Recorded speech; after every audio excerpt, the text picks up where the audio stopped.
Hi, everyone, and welcome. We are getting started. I hope everybody is having a wonderful Wednesday. It's August 7th. I can't believe it. Can you? Well, either way, here we are. Don't worry, summer is still here. It's still here for another 6 weeks, according to my book. So let's talk about what we're really here for today, which is setting and upholding boundaries.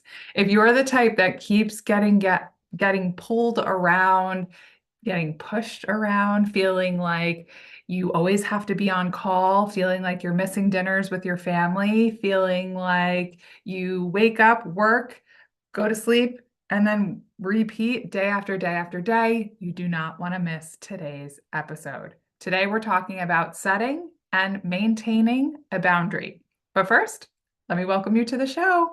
Welcome to Billable-Hour Burnout. If you need helpful, tactical advice that actually gives you the career of your dreams without the stress or the overwhelm, you are in the right place. If you want to build the life that you enjoy the life that you spent decades building, you are in the right place. If you're finding yourself here today, it means you are ready for more work-life balance, more ease, more confidence, and you're ready to make it all happen without having to quit your job or burn down your life. My name is Lauren Baptiste, your CPA turned life coach, and you're listening to Billable-Hour Burnout. On the show, I'm sharing simple, tactical advice so any modern accountant, attorney, and consultant can thrive. You ready? Let's go. All right, everybody, welcome to episode 21. 21, it's a good number. All right, well, you may see I've did a little adjustment to my hair. I'm getting more used to it day after day. So you're going to hang with me each week as it looks a little different as I get used to it, but I'm loving it and I'm really starting to enjoy it. But let's talk other fun news. Yesterday, two big things. First, I facilitated a session at a SHRM conference. If you know SHRM, great. If you don't, it stands for the Society of HR Management.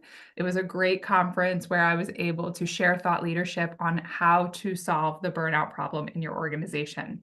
Now, it ties very much to what I talk about for the individual.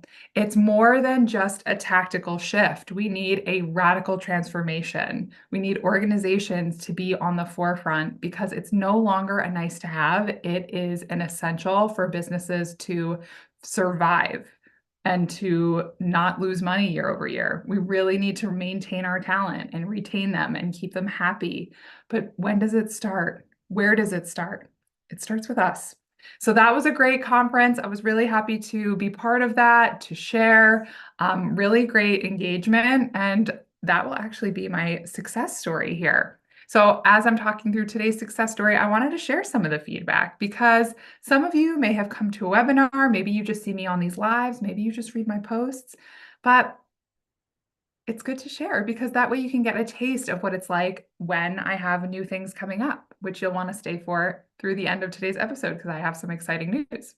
But that being said, I had a lot of great feedback. One just really appreciated the conversation and the tools that were provided. Somebody said that the content was great. They said that Lauren delivered the content in a very friendly and inviting style. She's a clear domain expert with helpful and personal examples. This was super helpful. Someone else said that this was informative and it brings up relevant thought processes. Someone said that it was incredibly accessible. Someone else said that they really enjoyed the session and that they're going to be sharing the takeaways with their team. Someone else said, this was so valuable. I'm really glad I joined this session.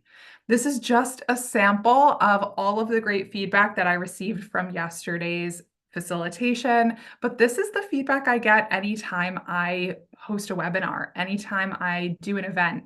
I always make sure that whatever I deliver is in bite-sized pieces so that you can take it with you on the go. That's the point of these Billable-Hour Burnout episodes. They're meant for you to be listened to, digested, enjoyed on the go while you're driving to work, while you're maybe working on a very basic reviewing an Excel spreadsheet, while you're cooking, right? These episodes are here to give you little nuggets of things that you can be thinking about.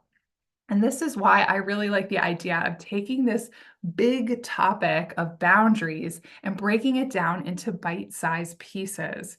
We've talked about a lot of different things to mindset up until this point, the 10 areas where it's needed, the secret to communicating a boundary. Today, we're talking about setting a boundary and instilling it, maintaining it, and then continuing it on and on and on. So how are we going to do that? I'm inviting you to a challenge. This week, after watching today's episode, I challenge you to join me in trying to uphold and instill a boundary. I'm going to walk you through a step-by-step process on this session. We're going to figure out what is it that we want to create a boundary for, what's the lowest hanging fruit, and what's the step-by-step to walk through it. So I'm saying this up front. I challenge you because I want you to really push yourself to your limit of how to start, where to start. And then when we talk next week about the boundary mindset, you're going to see why it worked and why it didn't work. And that's going to be the component that takes us to the end of our boundaries series. All right, let's get right into it. So game on, challenge on. We're going to try this process. So you can take a couple notes or you can just listen along. Step 1, awareness. Let's start to determine what your top priorities are in work and life and what boundaries you need. I like to identify boundaries in 2 ways. There are hard boundaries and there are soft boundaries. Not all boundaries are created equal. For example, a hard boundary, it's a non-negotiable. That might look like for religious reasons, I don't work after sunset on Fridays. That might look like I have to pick up my child from daycare on Tuesdays and Thursdays at 6 p.m. They're not negotiable. You're doing it, right? It has to be done. You're not willing to compromise here. And so it's really important that you start to understand what are your hard boundaries. I see this come up a lot with parents, with their kids, and scheduling. I also see this come up with caretaking. It's easy. Do you notice where what's happening here? It's easy to have a boundary when someone else is enforcing it or forcing that behavior. For example, right? I need to go caretake my mother, and what that means is XYZ versus a non-negotiable for you might mean a particular thing that you need to do on a Saturday in order to have healthy mental well-being. That could be, let's say, a yoga class on Saturdays, right? That might be something you're instilling as a boundary that you need to feel recalibrated and balanced and good. But that's up to you to decide. So I want you to start to understand that's a hard boundary if that's something you need for your mental health, right? And then we have soft boundaries. Soft boundaries are aspirational. Soft boundaries we're a little bit more willing to compromise on. Soft boundaries are someone who maybe would love a later start time to their workday, or maybe even on Mondays, for example. A soft boundary might be working remotely 60% of the time versus somebody that says, I have to be 100% remote because XYZ reason, right? You know your reason why, or maybe your preference is so strong that you're not willing to compromise. That's your hard boundary. Again, we talk about boundaries as that fence, that perimeter, that limit that is to protect you. So whatever your boundaries are, whether they're hard or soft, it's important to be mindful of what they are. If they're willing to negotiate, so for example, if that I need this yoga class for my mental health on Saturdays, well, does it have to be the 8:30 a.m. class or can it be the 10 a.m. class? Does it have to be on Saturday or can it be on Tuesday? Right? It's not saying like we're not trying to move the things that are important to you, but we're trying to understand how in cement they really are. Somebody might really have an aspirational soft boundary for summer Fridays.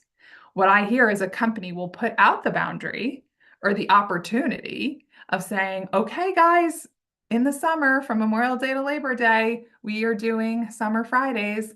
And teams are so busy that they don't even get to leave at 4 or 4:30. They have a full work day until 5 o'clock, and they're not getting they're not getting that opportunity. So what they have to do now is create the boundary. So we're going to move into step 2. So step 1 is awareness. Identify your hard boundaries and your soft boundaries. You may want to pause this after and just take a moment to really identify what that is, and then come back to step 2. But we're going to keep rolling because we're alive. Step 2, I want you to identify one soft boundary. So we're going to use summer Fridays because it's summer. It's not Friday, but it has me thinking about Friday coming up.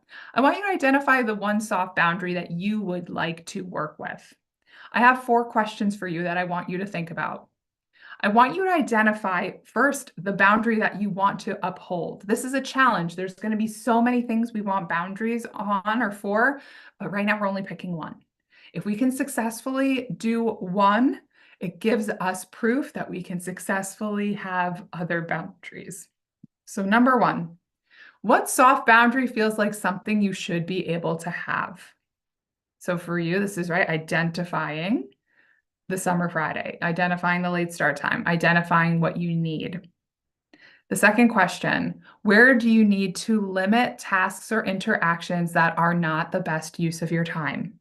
For example, if you're trying to go for that summer Friday, what I see is a lot of professionals will say, okay, I'll move my more administrative tasks to Friday. I'll move my less important meetings to Friday. And what that means is now your Friday is filled with fluff, potentially, or more of less essential work. And then it has you feeling resentful when 3, 4, 5 o'clock comes and you're still at your computer while everyone else is out and about and running around having fun. Summer. Okay, so we're thinking, about what we need to limit, right? What interactions do we need to cut out? Where can meetings become an email? Where can emails be just closed, right? How can we finish off? How can we continue to focus on what's essential? What's taking up all your time? Friday may also be that day you go for the client lunch, right? All of a sudden, 3 or 4 hours of your day are gone. What ways do you need to shift, right? And you can go back to some of the time management things we've talked about. We'll go into more time management as we go through this journey, but just starting to think, what do I need to reduce? What's not best use of my time? Let's go through the third question. We're not at the third point yet. We're at the third question. Where or to who may you need to communicate your boundary? For example, if we're going with our summer Friday soft boundary, what we're going to want to do here is say, all right, if I have all these meetings, I might need to block my calendar anytime after 12 o'clock, right? No meetings after 12 o'clock. People cannot get on my calendar. Anytime a boundary is crossed, which means somebody tries to put an invite on my calendar, I say, hi, what's this for? Is there something I can respond to over email? How can we move this from a meeting or can this be done next week? Right? You might need to communicate with the person that's trying to get on your calendar. Is this urgent or can it wait? And you have to really decide, is it urgent or can it wait? Do you have to be there for that meeting? A lot of the women partners I work with get invited to a lot of things, but don't actually need to be on a lot of things. I put on my Instagram story the other day this meme, and it's like, are there more than 10 people? Then you should decline. Is it like, do you actually need to be there? Then you should decline. And then it was like ended with a joke of like, do you even want to be there? And if it's a no, then you should decline.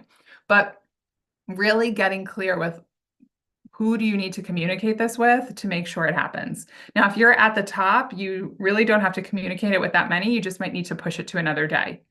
But if you're someone who reports up, I mean, in some ways we all report up, right? We're all at some level. But if you're more in the manager or senior manager level, what you're going to want to do is start to dialogue. Fridays, I'm not able to take meetings, right? Because I am taking care of this. Or I really would like to actualize the summer Friday policy that our team is being given. How can we make that work, right? So we can have communications, and how can we keep morale high, even if that means we work an hour later, Monday to Thursday, right? What might we need to say? And the fourth question in this second section is, what might you need to experience on the road to exercising a boundary? So you might need to feel You might need to feel a little uncomfortable. You might need to feel a little guilty asking for what you need. You might need to feel a little disappointed if they say no. You need to be willing to put yourself out there because otherwise you're going to be disappointed in yourself. So you're either going to be disappointed if they potentially say no, or you're disappointed in yourself if you don't raise your hand and ask. But here's what I know to be true. If you don't ask, then the answer is always no. Then you definitely will not have your boundary. So we need to practice with a soft boundary to try to get to where we want to go. Okay, so those are a couple questions to think about as you're identifying your soft boundary. Now, number 3, we are committing to experiment. No one will respect your boundary if you don't. There was a time when I was working in corporate, I was on a flexible work arrangement, and I had this belief that once I'm on this FWA, that my life's going to be easier. Things are just going to be easy peasy, and everyone's just going to make space for me. Wrong. That did not happen. That did not happen at all.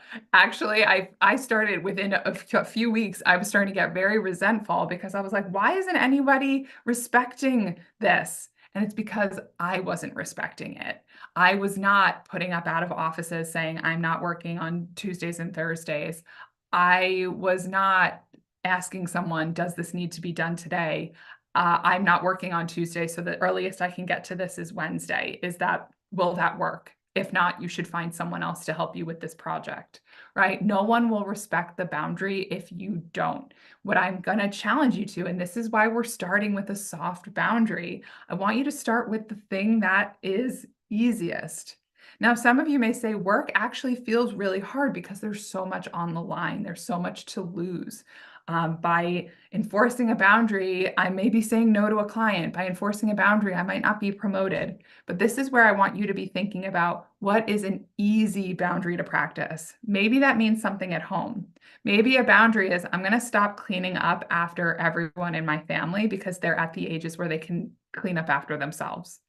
What that means is now you're going to save time because you're not cleaning up after them. After dinner, you take care of what you need to, you wash up, and then you move on. Does that mean there might be crumbs? Does that mean ketchup might be left out overnight? Does it mean that there'll be dirty dishes in the sink? Yes, yes, and possibly yes. And you need to say, all right, I'm going to take a deep breath and I'm going to feel really skeeved out right now that the kitchen is dirty, right? Or I'm going to feel frustrated and I'm going to like let that go and say, all right, they'll clean it on their time because they will. That's what we discussed, right? So we're committing to experiment. If work feels too risky, start with something at home. Number 4, we're going to evaluate. What went well? What didn't go well? Is this soft boundary actually a soft boundary or is it a hard boundary, right? This is an added question to an evaluation that I normally talk about. And then what would we do differently? The reason why I add in this extra question of is this boundary actually a hard boundary? Is it truly a soft boundary? Is it something I want a boundary? Is it something I want to create a fence for and protect? We need to know. After thinking about it, maybe the yoga class isn't that important to you, but what's important is that you have an hour to yourself. Maybe it's not actually showing up in that yoga room, but it's just saying, okay, I need an hour for me time. And it can happen anytime on Saturday, right? Notice that if, as you're practicing, you will start to learn how important this is to you. You may say, this is actually the most important thing.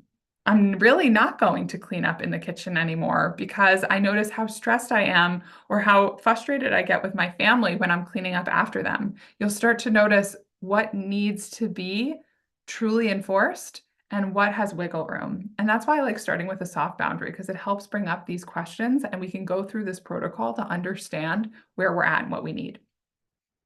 And step 5, we're coming to the end of it. Step 5, repeat. So we are going through our process. We're aware. We're starting with our awareness. We're identifying what we want to work on. We're committing to experiment on it. We're evaluating it. And then we are repeating. I should say tweak and repeat, actually. Tweak and repeat. Because we want to not just evaluate and say, this didn't work, let's keep going. We want to say, okay, this didn't work. Let me see if I make this one adjustment, let's see if that works and try it again. When I went on my FWA, my flexible work arrangement, it took time and I had to iterate because in that first few weeks, it was not working. So I started to have conversations. What work? I can't hold all this work now that I'm working less time. What needs to be passed on, right? I think this is what's best for me to keep. I started to have conversations on what needs to move, and then things started to move. I started to have working hours. I started to put up out of office messages. Things started to move. I was able to start finding peace. People started to know she's not around on that day because I wouldn't respond to emails. I wouldn't look at my email, or I would be secretive. And then in the beginning, I would look, but I would only respond if it was urgent, urgent. And I was not responding to non-urgent matters. But over time, I learned to then fully disconnect. I would not look. People knew if they needed me and it was urgent, urgent, they would send me a text, but that happened very few and far between. So it starts with creating a boundary and then reinforcing it over and over and over again. And if we don't evaluate, tweak, and repeat, then we're just bound to live the same like bad boundary over and over. And that's why I think it's so important as you're thinking about boundaries is to be kind to yourself, be patient with this process, and know that it can take time to get to exactly where you want to go. If you go in all in on the hard boundary and nobody really knew you had this boundary, and all of a sudden you just like blaze through and you're like, this is my boundary, respect me or I'm quitting, right? It's too extreme. It's too extreme. So if you've been like holding back or suppressing this boundary for so long, let's start one step at a time to work through it. I highly suggest if this feels hard to reach out to me. Boundaries are not easy because if we had them, they would be enforced, right? Think about even like landscaping in your backyard. If there were a fence there, then maybe your dog wouldn't run away, but we have to figure out first, where do we need to fence? Are all the holes closed? How do we make sure that the fence is high enough so the dog isn't jumping over, or that it's the right type of material used so that the dog isn't running under the fence or through those wooden plank things, if you know what I'm talking about. If you're in farm fence world, you'll know what I mean. But we need to be thinking about boundaries as something that takes time, as something that we likely need support with, because we weren't taught this in law school, getting our CPA, in college, when we onboarded into our company. This is something that we need to have in order to be successful for where we want to go. All right, this is the process. Awareness, identify the boundary, like picking the boundary, committing to experiment on it, and then moving forward, evaluating on that process, tweaking and repeating. Doing this over and over again gives you success, gives you progress, gives you the boundary ultimately that you're looking to instill. All right, so we're going to practice this. I challenge you. You have 1 week. We're going to be meeting next week to discuss a boundaried mindset. And that's going to be the end of our boundary series. Now, if you want more information about boundaries, you can visit old episodes of Billable-Hour Burnout, or you can visit my blog, www.akalowawellness.com/blog. You can even type in Lauren Baptiste boundaries, and you'll definitely get posts that talk about boundaries. But this is it for today. But I told you I had some news, so I want to tell you. I have another webinar coming up. It's coming up on Tuesday, the 20th at 1 p.m. Eastern. And I'm talking about the 5 fatal thoughts that lead to overwork. The 5 fatal thoughts. There's a good chance you might have one, but there's definitely a chance that you have all 5. So this is a webinar you're not going to want to skip. I am going with my full release on this webinar soon, but I'm telling you as a secret, as someone who comes week over week to my Billable-Hour Burnout episodes. All right, everybody, I will put the link in the comments if you want to register. You'll want to lock in that spot. You'll get the recording, whether you make it or not, but it's always so much more valuable when you're live. I just know that and see that time and time again. But thank you so much for joining today's episode. Drop a comment and let me know what you think. How have you been doing on this boundary journey? What other questions come up as you're thinking about boundaries? All right, everybody, I will leave you here. Thank you so much for listening. Continue to follow me in all the places, Instagram, LinkedIn, YouTube, Facebook. I'm there. Thank you for listening today. If you want more information about me, Akaloa Wellness, or my coaching program, Freedom, you can visit akaloawellness.com to book a consultation. You can do that from my website, akaloawellness.com. You can also find it on the featured section of my LinkedIn profile, and you can find it in my link tree on Instagram. Don't let bad boundaries hold you back from the life that you want.